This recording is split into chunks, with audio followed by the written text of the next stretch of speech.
Bismillahirrahmanirrahim. Assalamualaikum warahmatullahi wabarakatuh. Alhamdulillahi rabbil alamin. Allahumma fasalli wa sallim ala sayyidina wa nabiyyina wa maulana Muhammadin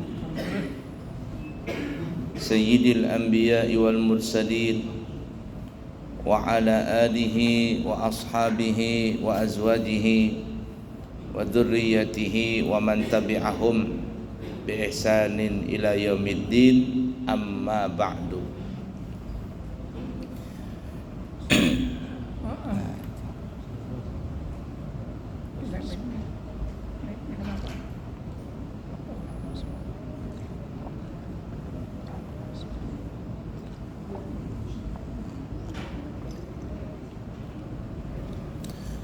Bapak Ibu para jamaah sekalian yang disayangi Allah dan dicintai Allah. Baik. Kembali kita melanjutkan pelajaran kita di dalam kitab Nasaihul Ibad yang dikarang oleh Al-Imam Al-Syekh An-Nawawi Al-Bantani Al-Indonesi rahimahullahu ta'ala alaih, yang mana kitab Nasaihul Ibad adalah syarah daripada kitab Al-Munabbihat 'alal Isti'dad li Yaumil Ma'ad, karangan daripada Al-Imam Ahmad bin Ali bin Muhammad bin Ali bin Ahmad Syihabuddin Abu Fadl Al-Kinani Al-Misri Al-Asqalani, yang lebih dikenal dengan Al-Imam Ibnu Hajar Al-Asqalani. Baik, kita masuk kepada maqalah yang ke-10, Al-Maqalatul Ashirah, pembahasan atau makalah yang ke-10. An Aliin radhiyallahu ta'ala wa karramallahu wajhah qala, dari Sayyidina Ali karamallahu wajhah, semoga Allah memuliakan beliau, wa radhiyallahu ta'ala anhu, dan juga semoga Allah meridai beliau. Qala, beliau berkata, ini perkataan atau nasihat daripada Sayyidina Ali. Apa kata Sayyidina Ali? Man ishtaqa ilal jannati sari'a ilal khairi. Barang siapa seseorang itu merindukan surga, maka dia, tandanya adalah dia akan bersegera menuju kepada kebaikan. Kalau kita ditanya semuanya, apakah kita semuanya bapak-bapak, ibu-ibu kepingin masuk surga? Pastilah mau, kepingin. Mudah-mudahan masuk surga semuanya, amin ya rabbal alamin. Dalam orang adzan, Allahu Akbar, Allahu Akbar.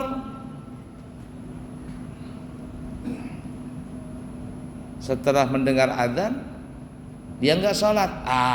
Ini cuman kepingin di mulut, tapi tidak kepingin di hati.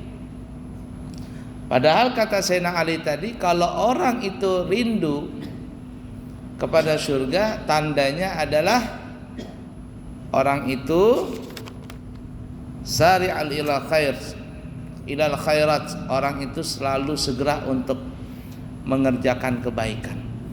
Pokoknya yang namanya kebaikan langsung mengerjakan, baik itu yang sunnah apalagi yang wajib. Kalau yang sunnah saja dikerjakan, maka jangan ditanya masalah yang wajib, itu pasti sudah dikerjakan. Itulah tandanya orang yang rindu kepada surga.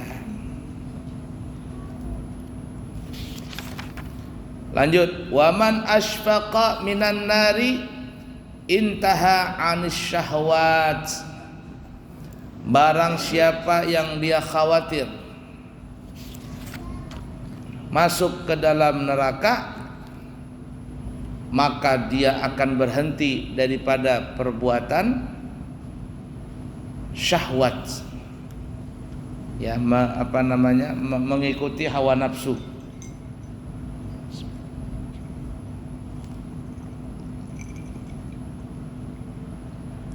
Jadi tanda orang itu dia khawatir untuk masuk neraka, tandanya adalah dia akan berhenti daripada mengikuti hawa nafsu. Karena hawa nafsu itu selalu menjerumuskan seseorang itu kepada perbuatan yang dilarang Allah. Pada pertemuan yang lalu kita telah membahas dua kalimat ini, hawa dan nafsu. Kita awali nafsu dulu. Nafsu itu adalah keinginan tabiat badan. Itu nafsu namanya. Keinginan tabiat badan manusia. Keinginan manusia itu namanya nafsu. Namanya orang hidup pastilah punya nafsu. Kalau sudah mati maka nggak ada nafsunya. Sudah mati, ada nggak bernafsu? Nggak ada lagi nafsunya. Namanya orang hidup, ada nafsu kepingin makan, ada nafsu kepingin tidur, ada nafsu kepingin minum, ada nafsu ingin berpakaian, ini itu namanya nafsu. Kita pernah bahas di sini.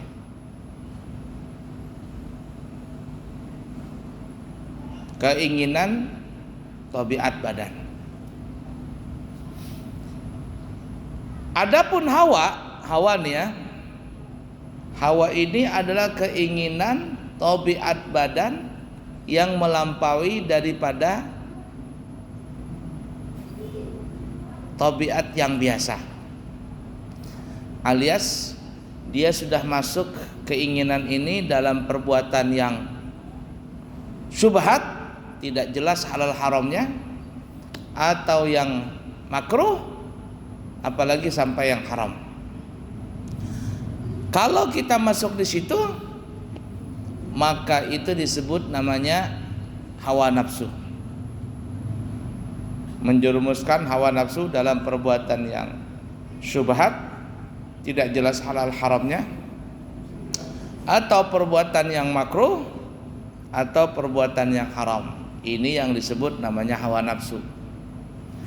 Nah, Sayyidina Ali tadi mengatakan waman asfaqa minan nari, siapa yang ada rasa khawatir di dalam dirinya untuk masuk neraka, maka tandanya adalah intaha anis syahwat, maka dia akan berhenti daripada mengumbar hawa nafsunya.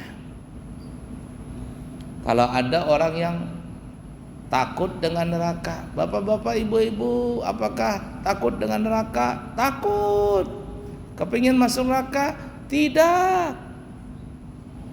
Tapi nafsunya itu selalu dijerumuskan kepada yang syubhat, yang makruh, apalagi yang haram. Kalau sudah masuk dalam semua itu, berarti orang tersebut tidak ada tanda daripada takut atau khawatir dari neraka tadi. Itu tandanya ya. Kita lihat masing-masing kita punya diri. Kalau masih saja kita mengumbar nafsu, ada orang masih berzina, ada orang masih berselingkuh, ada orang masih suka menipu, mengurangi timbangan, takaran, ukuran, ada orang yang suka menggibah, menyebarkan fitnah, berita bohong, orang suka berjudi, mabok-mabokan, narkoba, maka orang yang seperti ini itu menunjukkan dia tidak rindu dengan surga, dan tidak ada khawatir dengan neraka. Seakan-akan dia nantang dengan neraka tadi untuk masuk ke dalamnya.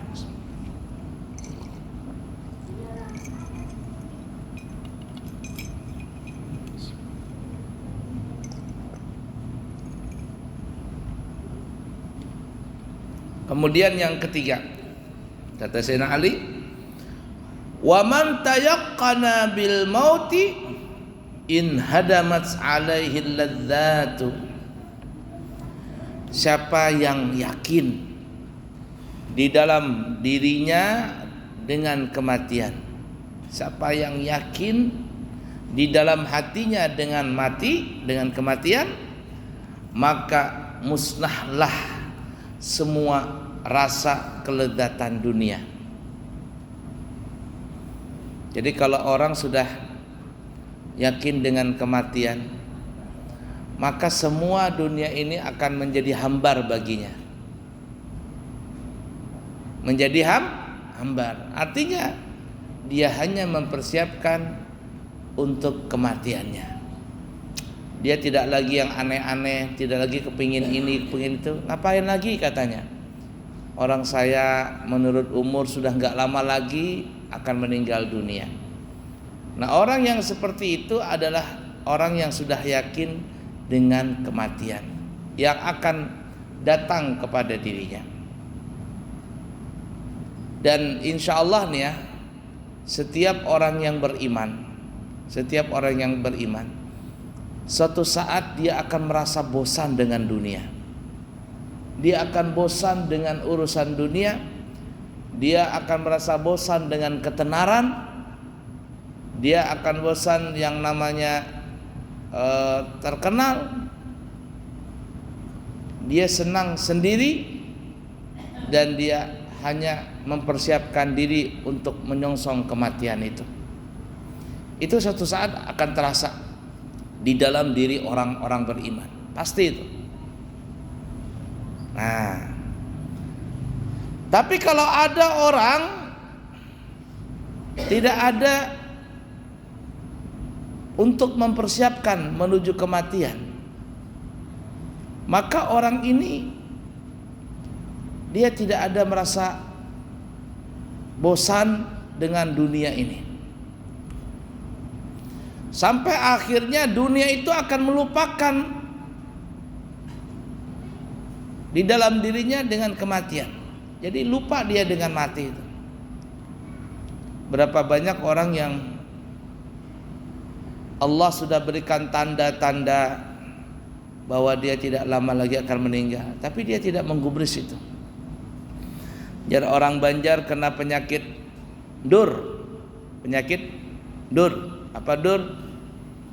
Kulit kandur, huban bahambur, mata kabur, ya, telinga kaur, jalan tuh undur, nang di bawah lantur. Penyakit semuanya. Tapi ada orang yang seperti itu, namun ya tadi tidak ada di dalam jiwanya, tidak ada kepingin di dalam dirinya itu untuk mempersiapkan kepada kematian. Malahan timbul istilah kayak orang bahari ya, apa itu, tua-tua keladi, semakin tua semakin gatal. Keladi itu kan semakin tua semakin gatal, semakin tua semakin menjadi-jadi.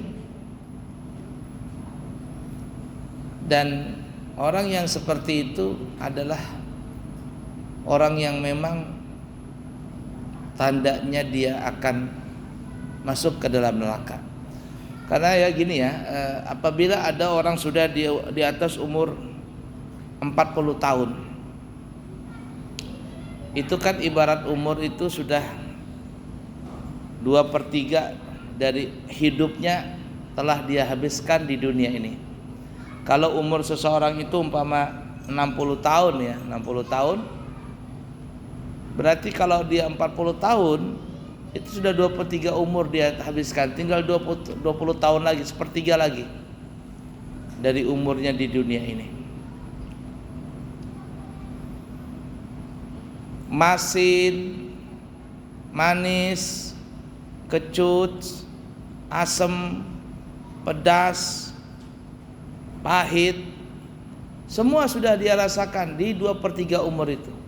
Artinya pengalaman hidup itu sangatlah banyak sudah. 1/3 yang tersisa, yaitu 20 tahun berikutnya ini menuju kematian, ini kalau dia tidak bisa mengambil ibrah, tidak bisa mengambil pelajaran dari 1 sampai 40 tahun itu, maka orang ini ya siap-siaplah untuk menuju kerugiannya di akhirat. Nah, makanya biasanya orang di umur 40 tahun itulah yang ibarat kata menjadi penentu apakah orang itu selamat atau tidak selamat. Dan biasanya orang yang di umur 40 tahun itu kalau dia baik, dia akan lebih bijaksana.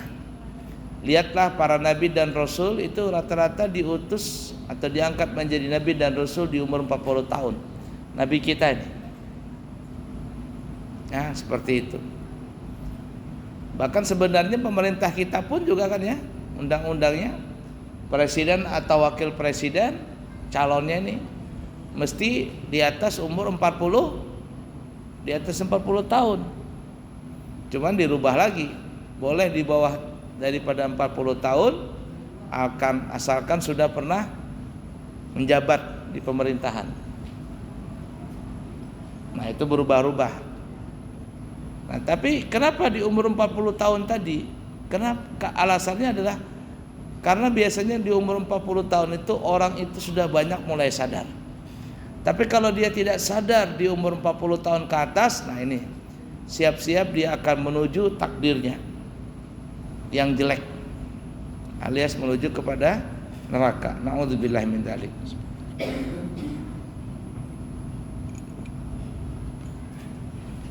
La ilaha illallah, na'udzubillah min dzalik. Nasallallahu assalamu wal afiyah. Saya pernah baca koran Balikpapan, lupa saya, Tribun atau Kaltim, gak lupa itu. Jadi di koran itu ada cerita kejadian seorang, na'udzubillah min dzalik, nasallallahu assalamu wal afiyah, kai meninggal di Manggarsari. Tahu Manggarsari? Nah, jadi kai ini menyewalah jasa seorang perempuan yang tidak baik. Jadi mungkin karena kebanyakan minum obat tongkat ali kah apa begitu, jantungnya berdebar. Pas akhirnya mati, di samping atau dipelukan seorang wanita tunasusila itu. Umurnya 60-an sudah waktu itu. Na'udzubillah min dzalik. Nah, ini yang ngerinya seperti itu tuh. Seseorang mati dalam keadaan seperti itu ngeri sekali. Atau na'udzubillah min dzalik, ada orang mati dalam keadaan mabok. Dan itu berapa banyak ya orang mati dalam keadaan mabok, minum arak, minum khamar, banyak seperti itu. Nah, ada orang mati ketika main judi, ada orang mati ketika merampok, dipukuli orang mati, ada orang mati ketika begal, ketahuan, dikepung orang, buyak sudah orang karena sering banyak kehilangan. Orang kampung blub, ada yang ngambil bensin, blok, bakarnya, habis, selesai sudah. Na'udzubillah min dzalik. Mati-mati yang seperti itu adalah mati yang sangat tidak baik sekali. Mudah-mudahan kita semuanya nanti mati dalam keadaan husnul khatimah. Amin ya rabbal alamin. Abuya Syarwani Zuhri, pendiri dan pengasuh pesantren di masa awal, beliau pernah bercerita, kata beliau, dulu ada orang mau meninggal. Ya, kata beliau ada orang mau meninggal nih. Lalu ditalkinkan sama orang yang hidup, karena kan supaya bisa menyebut la ilaha illallah. Jadi orang yang hidup ini mentalkinkan di telinganya si orang yang sakaratul maut ini, La ilaha illallah. Lalu si orang yang sakaratul maut ini bilang, sekak katanya. Hah? Sekak? Apa maksudnya? La ilaha illallah. Sekak katanya. Sekak terus. Jadi orang yang mentalkan ini bingung juga, kenapa sekak terus. Oh, ternyata ketika dia masih hidup itu kada ingat waktu kalau sudah main catur. Sekak katanya. Sekak, datang malaikat, sekak setel kata malaikat. Habis sudah. Raja mati, menteri, perdana menteri mati, habis semuanya. Mati dalam keadaan sekak seperti itu. La ilaha illallah, ya Allah biha, ya Allah biha, ya Allah bihusnil khatimah. Mungkin ada kurang lebih seminggu atau 2 minggu yang lalu, anggaplah 2 minggu, berita yang sangat luar biasa di daerah Palembang. Teman saya waktu di Hadramaut namanya Habib Mahdi bin Syihab. Waktu sekolah di Hadramaut saya sezaman dengan beliau. Beliau ini orang baik dan juga beliau itu pembaca wirid di Darul Mustafa. Pembaca wirid di Darul Mustafa, muadzin, baca wirid dan lain sebagainya. Beliau pulang lebih dulu dari saya. Beliau cuma 3 tahun aja kalau nggak salah di Hadramaut, atau kurang lebih lah segitu. Pulang beliau ke Indonesia karena memang orangnya sudah pintar dan juga orangnya lincah di dalam berdakwah, maka banyaklah beliau berdakwah di daerah kota Palembang sana. Baru-baru ini beliau meninggal dunia. Saya ngelihat videonya sering sama Ustadz Abdul Somad, Ustadz Somad Was, ya. Cuman waktu itu saya ngelihat di video kok badannya gendut sekali. Arti gendut ini bukan gendut normal, tapi gendut yang kayak sakit begitu. Ya. Saya lihat kok, kata saya, Habib Mahdi ini kok gendut sekali, kata saya. Nah, sampai akhirnya mendengar kabar beliau meninggal. Saya juga kaget kalau tiba-tiba meninggal dunia. Mungkin karena ada sakit lama ya. Saya membaca itu di artikel yang dikirim di Facebook, kematian yang sangat dirindukan. Ya, kita semuanya iri, bukan iri yang jelek ya, iri kepingin mengikuti. Jadi ketika itu katanya di hari itu beliau makan atau apa begitu, lalu sesak napas atau apa begitu ya, dada sesak dan sebagainya. Kemudian ditolonglah beliau sama keluarga beliau, dibawa ke rumah sakit. Karena memang sudah sebelumnya memang beliau sakit-sakitan. Jadi masuk rumah sakit, pasang macam-macam semuanya di badan untuk meringankan sakit beliau. Nah, tidak sadar diri waktu itu, kemudian beberapa saat beliau sadar. Keluarganya sudah ibarat kata tidak lama lagi ya meyakini, tidak lama lagi Habib Mahdi bin Syihab ini meninggal dunia. Jadi ketika beliau sadar, beliau ngelihat di badan beliau ini banyak alat-alat dipasang. Maka beliau lepasin satu-satu, lepasin semuanya. Lalu beliau ke kamar mandi. Beliau mandi di situ. Lama sekali mandi, mungkin beliau membersihkan tubuh yang lain ya, bersih, sikat gigi, wudhu. Setelah itu ya, karena lama, orang-orang di luar ini bingung kok lama banget. Mereka khawatir jangan-jangan ada terjadi sesuatu di kamar mandi, entah jatuh kah atau apa begitu. Susternya pun juga kepingin mendobrak pintu tadi, cuman beliau masih ada bersuara di kamar mandi, berarti beliau aman saja. Cuman agak lama di kamar mandi. Setelah beberapa saat beliau di kamar mandi, keluar beliau dengan berseri-seri, badan bersih, bercahaya, sudah berwudu dan sebagainya. Lalu beliau pakai baju putih. Duduk beliau sambil tersenyum. Alat ini semuanya sudah dilepas. Keluarganya sudah menunggu detik-detik itu.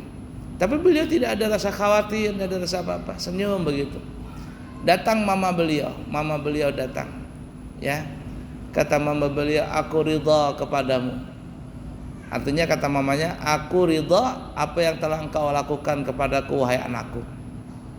Artinya meridainya, jasmani, rohaninya, zahiran wa batinan, hissiyan wa ma'nawiyan, diridai semuanya. Tidak lama Habib Mahdi ini bilang, "Pinggir, silakan, kasih jalan, ada yang mau lewat," katanya. Entah siapa yang datang, apakah itu nabi, apakah itu malaikat Israel dan sebagainya. Cuman lewat, dikasih lewat. Lalu beliau dengan suara lantang mengatakan, asyhadu an la ilaha illallah wa asyhadu anna Muhammadan Rasulullah. Asyhadu an la ilaha illallah wa asyhadu anna Muhammadan Rasulullah.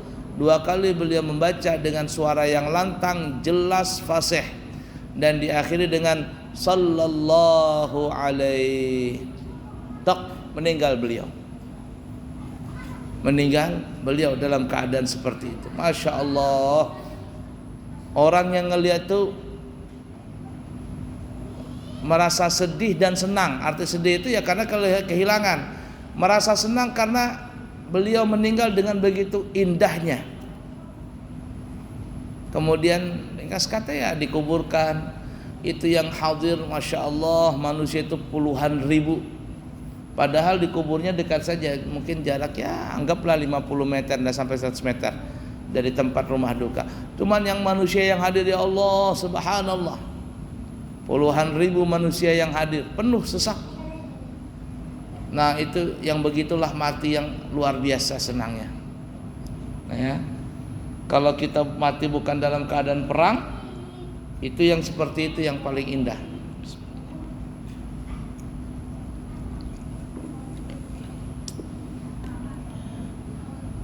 Apalagi mati yang betul-betul paling number one. Nah mati yang paling indah itu kata ulama, mati syahid dunia akhirat. Syahid dunia akhirat itu adalah mati di medan perang, niatnya karena Allah Ta'ala, dan perangnya itu adalah untuk menegakkan kalimatullah, bukan perang politik, bukan perang teroris dan sebagainya. Perang karena memang li'ila kalimatillah.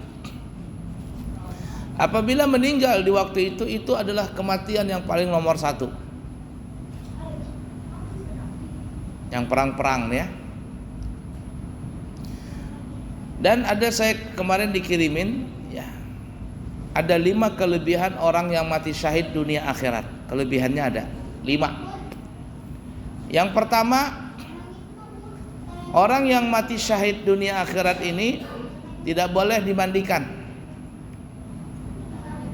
karena darah yang keluar itu kalau dimandikan nanti akan luntur. Jadi biarkan saja berdarah-darah, karena darah ini nanti menjadi saksi di akhirat. Jadi orang yang mati syahid dunia akhirat itu tidak dimandikan. Kalau Nabi dan Rasul yang meninggal bukan di medan perang itu dimandikan, sedangkan orang mati syahid tidak. Yang kedua, tidak perlu disolatkan. Tidak perlu disalatkan, karena orang yang mati syahid dunia akhirat itu dosa-dosanya telah diampuni. Dosa-dosanya telah diampuni, asalkan gak punya utang. Kalau banyak punya utang repot juga. Oleh karena itu ada suatu saat ya, mungkin 2 atau 3 minggu yang lalu, saya ceramah subuh. Ini setelah sholat subuh di hari Sabtu saya ceramah. Setelah selesai ceramah ya salat isyraq, kemudian dikasih makan nasi kuning. Jadi waktu makan nasi kuning itu saya lagi bicara dengan jamaah. Jamaah ini bilang katanya, kami mendengar katanya tentara Hamas yang lagi perang di Palestina itu semuanya hafal Quran.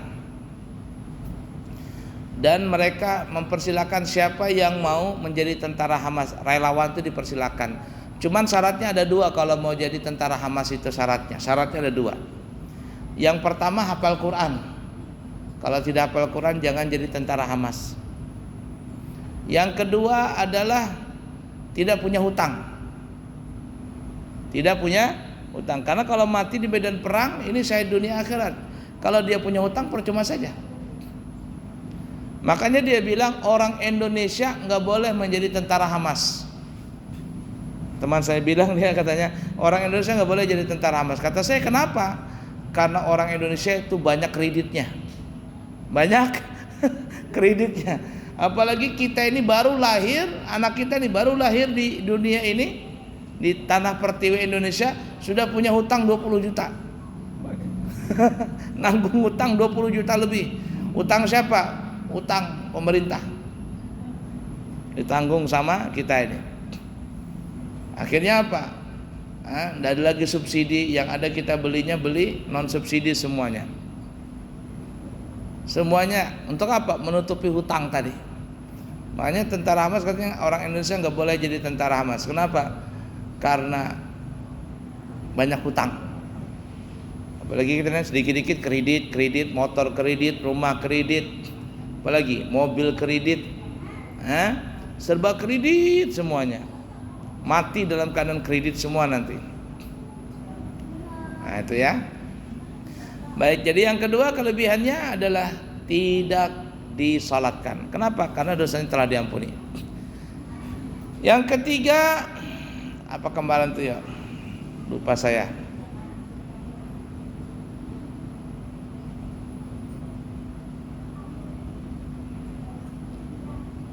Kelebihannya apa tuh ya? Dosanya diampuni ya, sudah diampuni ya. Pokoknya totalnya ada 5 kemarin tuh. Totalnya ada 5. Jadi kelebihan orang yang mati syahid dunia akhirat itu luar biasa.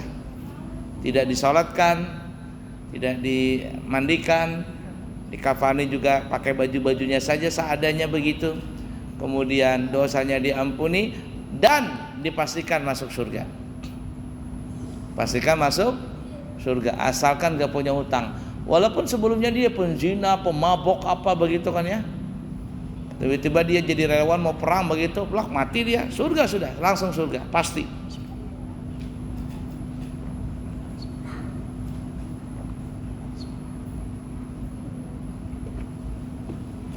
Asalkan gak punya hutang saja. La ilaha illallah. Jadi kita kembali ke perkataan Sayyidina Ali, "Waman tayaqqana bil mauti in hadamat alaihi ladzat." Apabila orang itu yakin dengan kematian, yakin dengan kematian yang semakin dekat kepada dia, maka pupuslah semua kelezatan dunia itu. Artinya orang ini tidak ada kepingin yang aneh-aneh. Kepinginnya cuma satu, mempersiapkan diri, beramal sebanyak-banyaknya untuk menyongsong kematian. Itu aja. Bahkan terkadang orang begini, kita jalan, aku malas jalan-jalan katanya. Ayo kita ke sana, aku malas katanya. Aku cuman di rumah aja katanya. Di rumah apa kerjanya? Megang Quran, megang tasbih, sholat. Waktunya tidur, nanti tengah malam bangun, salat tahajud lagi, salat duha, witir, semuanya Quran, tasbih. Kumpul sama orang bukan nggak mau apa-apa, takut dosa. Karena biasanya kalau orang terkumpul tuh ya, ngobrol tuh ya, nongkrong begitu. Nggak lama tuh, ada aja yang diomongin. Kalau omongan yang baik nggak apa-apa, nanti ngomongin orang. Ya, kalau sudah ngomongin orang mukanya terperot-perot jadi orang Banjar. Tahu terperot-perot tuh. Nunjuk orang nggak lagi pakai tangan, pakai mulut tuh.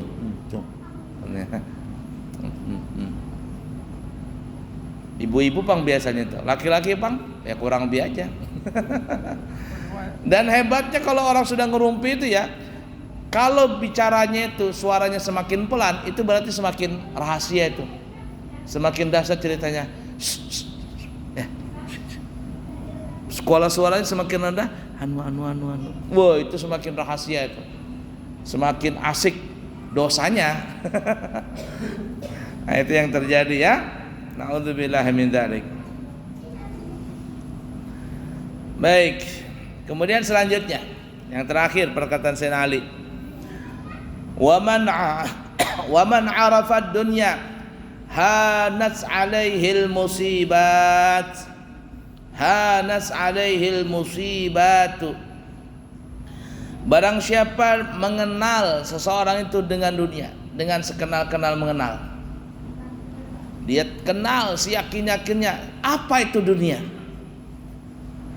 hanas 'alaihil musibat, maka semua bencana itu terasa ringan. Ya, jadi kalau seandainya itu orang tahu hakikat dunia ini, yang akan ditinggalkannya, Diakah yang meninggalkan dunia atau duniakah yang meninggalkan dunia, atau duniakah yang meninggalkan dia? Kan gitu aja dunia itu. Kita yang meninggalkan dunia duluan alias mati, atau dunia yang meninggalkan kita alias hilang. Ada orang punya rumah, naudzubillah min dzalik, nasallallahu alaihi afiyah, baru bangun rumah selesai orangnya mati. Ada saya punya tetangga itu. Waktu saya tinggal di Kampung Timur itu, sebelum tinggal ke pesantren. Jadi tetangga saya ini Masya Allah, suaminya Pertamina, isinya orang apa begitu, bikin rumah dia dekat rumah saya, besar rumahnya, tingkat. Sudah selesai rumahnya, dimasukin bahan-bahan jati semuanya, kursi jati, lemari jati, semuanya serba jati. Dia pesan, Pak Ustadz, ya Bu, nanti kalau rumah saya sudah selesai ya, selamatan di rumah saya. Siap Bu. Selesai rumahnya, selamatan. Setelah selamatan belum lagi ditempatin, baru beberapa saat setelah selamatan, ya anggaplah seminggu atau 2 minggu, meninggallah istrinya. Setelah itu beberapa tahun berikutnya, bapaknya sudah jantungan, suaminya karena sudah pakai pasang reng ini macam itu, dah meninggal juga. Kasihan kata saya. Itu yang ibarat kata dia yang meninggalkan dunia, atau dunia yang meninggalkan dia. Ada orang naudzubillah min dzalik, nasallallahu salamul afiyah, bangun rumah habis ratusan juta, bikin ini, bikin itu dan sebagainya. Pas ditempatin rumahnya, naudzubillah min dzalik, nasallallahu salamul afiyah, hancur karena kebakaran. Dimakan apa? Makan bumi. Itu ada yang di Banjarmasin, rumahnya gede banget. Ambruk semuanya, buruk. Untung orangnya sempat keluar semua. Gede rumah tadi, hancur semuanya. Karena tanah Banjarmasin kan tanah gembur. Tanah apa namanya itu? Apa namanya? Ya gembur. Apa orang? Gambut, tanah gambut. Hancur rumah. Ini yang antara dua tadi, dia yang meninggalkan dunia atau dunia yang meninggalkan dia. Nah, kalau ada orang yakin dengan hakikat dunia ini, yang tidak lain apakah dia yang meninggalkan dunia atau dunia yang meninggalkan dia, atau sama-sama meninggalkan, maka dia tidak akan orang Banjar tidak berhimat-himat dalam urusan dunia ini. Ya, dia tidak berhimat-himat, santai saja. Dia tidak akan merasa sedih dengan urusan dunia. Tenang saja dalam menghadapi urusan dunia, ringan. Hanat alaihil musibat, ringan dia. Ada orang yang menipu dia, ditipunya, sudah capek-capek ngumpulin uang, ditipu sama orang. Ditipu, ya sudahlah. Kalau dia pikirkan tuh pusing kepala. Tapi cukup dibilang innalillahi wa inna ilaihi raji'un. Allahumma ajurni fi musibati wa akhlif li khairan minha. Kita ini milik Allah dan kita akan kembali kepada Allah. Ya Allah, berikanlah saya pahala dari musibah ini dan gantikan yang lebih baik daripada yang pertama. Dia cukup bilang inilah. Kalau Allah gantikan di dunia, alhamdulillah. Kalau Allah memberikan orang itu hidayah, mengembalikan kita punya duit tadi, alhamdulillah. Kalau enggak dikembalikan juga, ya sudah, kita ambil di akhirat sebagai tabungan kita. Itu orang yang mengerti itu gitu tuh. Sudah, untuk tabungan di akhirat saja sudah. Kalau kita melawani orang seperti itu, capek. Ada orang yang jelek-jelekin kita nih, jelek-jelekin kita, ngomongin kita, memfitnah kita. Pokoknya kita nih dihancurkan nama baik kita. Tenang saja. Kenapa? Karena waktu itu pahala dia ditransfer kepada kita semua. Dia punya pahala itu ditransfer kepada kita. Makanya aneh ya, kata ulama aneh. Ada orang gak pernah tahajud. Ada orang gak pernah tahajud, tapi dia dapat pahala tahajud setiap saat. Kenapa? Karena ada orang yang rajin tahajud, selesai tahajud, besok-besok ya pagi-pagi dia ceritain temannya itu. Temannya itu gak pernah tahajud, tidur aja. Diceritain ini bla bla bla kejelekannya. Pahala tahajud tadi malam pindah kepada orang yang tidak tahajud. Maka bersyukurlah kita yang sering diejek-ejek, dihina-hina, difitnah. sama orang lain, tenang saja. Ada orang nggak pernah salat duha, dijelek-jelekin terus-terusan, jelek, pokoknya dihina-hina. Orang yang rajin salat duha tadi pahala duhanya berpindah kepada orang yang tidak salat duha. Makanya nanti di akhirat aneh nih, ya Allah, saya kan tidak pernah tahajud, saya kan tidak pernah salat duha, saya kan tidak pernah puasa sunnah, tapi kenapa kok pahalanya ada? Kata Allah Ta'ala, itu pahala tuh dari temanmu tuh, dari sainganmu yang suka jelek-jelekan kamu tuh, pahala tahajudnya, pahala duhanya, sunnahnya, dan sebagainya ke kamu semuanya. Ternyata orang ini kehabisan pahala. Dosanya orang yang diomongin ini pindah kepada dia. Dia bilang, ya Allah, dulu saya pernah bikin maksiat. Kenapa nggak ada catatannya dosanya nih? Kata Allah, karena dosamu sudah ditransfer ke sana. Nah, beruntunglah kita yang diomongin orang. Nah, jadi kalau kata Sinani, orang yang sudah mengerti dengan dunia yang hina ini, maka ringanlah segala beban urusan dunia, ringan saja. Kenapa? Karena ada nanti negeri akhirat, negeri pembalasan. Cukup sekian dulu ya, insyaallah kita sambung lagi. Ada keberangkatan umrah tanggal 30 November, ada keberangkatan umrah di tanggal 24 Desember, dan ada juga keberangkatan umrah tanggal 12 atau tanggal 15 Januari. Harganya 12 hari adalah 32 juta, 9 hari 29 juta. 12 hari 32 juta, 9 hari 29 juta. Siapa tahu ada yang berminat umrah November, Desember atau Januari 2024, maka segera mendaftar. Yang kepingin berhaji furada, haji langsung tahun 2024, itu tanpa menunggu antrian, harganya ada dua. Yang pertama 185 juta langsung berangkat, haji ekonomis, hotel bintang 3. Dan kemudian ada harga yang kedua 195 juta, itu bintangnya bintang 5 hotelnya. Siapa yang berminat segera mendaftar, dan insya Allah mudah-mudahan Allah mengabulkan segala hajat dan permohonan kita semuanya. Amin ya rabbal alamin. Subhanakallahumma wa bihamdika asyhadu an la ilaha illa anta astaghfiruka wa atubu ilaik. Wa akhiru kalam, wassalamu alaikum warahmatullahi wabarakatuh.